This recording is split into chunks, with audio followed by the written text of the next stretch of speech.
Улаанбаатар Биенниал 2025 олон талт соёл урлагийн нэгдсэн үйл ажиллагааны хүрээнд Монгол кино өдөрлөгийг төв талбайд зохион байгууллаа.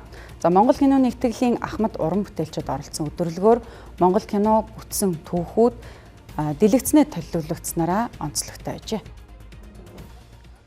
Монгол кино өдөрлөгөөр Монгол улсад кино урлаг үүсэж хөгжсөн түүхэн хүрд цувралын онцгой дугаарууд болон Монгол кино нэгтгэлийн сан хөмрөгдөх түүхэн хувцас, жижиг хэрэглэл, зарим уран сайхны киноны их зохиол, хөгжмийн нотны партитур зэргийг дэлгэсэн нь сонирхон байлаа.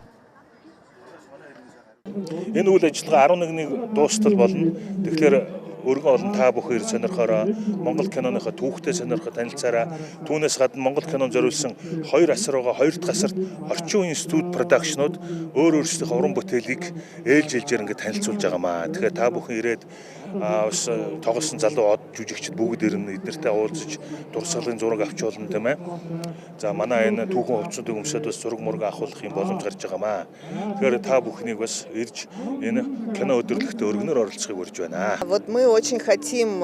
Энэ жил Монгол кино үүсэж хөгжсөний 90 жилийн ойг тохиолдуулан Монголд ирээд байгаа. Өвөөгөөрөө дамжуулан Монгол кинонд дуртай, Монгол улсад хайртай болсон. Би өөрөө өвөөгийнхөө тухай баримтат кино хийж байгаа. Сүүлийн үед орчин үеийн Монгол кино их үзэж танилцж байгаа. Надад таалагдсан. Гэхдээ Монгол гэдэг өнгө төрхөө хадгалаасаа гэж бодогдсон.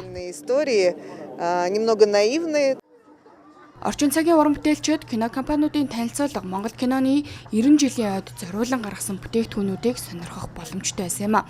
Монгол кино өдөрлөг 6 дугаар сарын 14-ний дуустал Жанжин Сүхбаатарын талбайд үргэлжлэх юм байна.